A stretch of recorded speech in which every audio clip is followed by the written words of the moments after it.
to commemorate the signature of the Universal Declaration of Human Rights in 1948, really the cornerstone of so much of what we aim for in terms of human rights standards.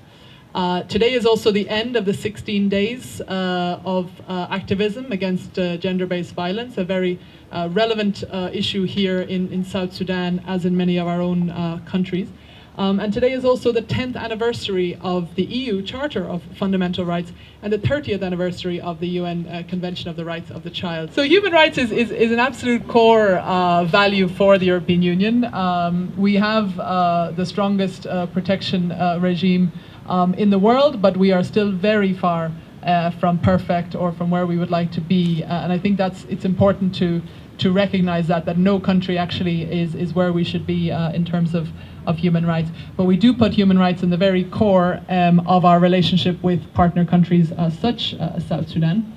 And within that, we really prioritize the issue of human rights defenders. And you'll start to join some of the dots here.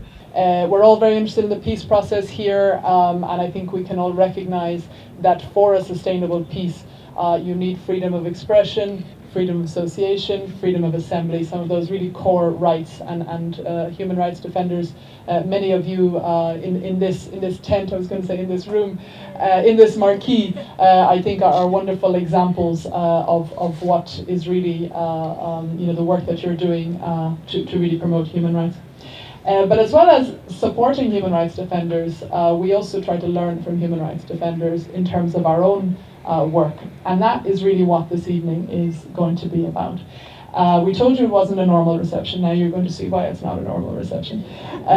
So many of you know that there is a Human Rights Defenders Network that was registered, I think it was in June, if I'm not mistaken, of 2019.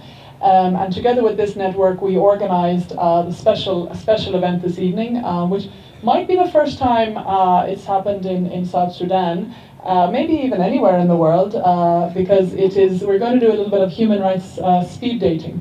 But you don't need to tell your spouse or anything like that. It's all very much above board. I don't want anybody to get worried. So before we get on to that, I just want to call James Vidal, the coordinator of the Human Rights Defenders Network. He's going to give us a quick introduction to what the network does, and then we will introduce you to speed dating. So James, please.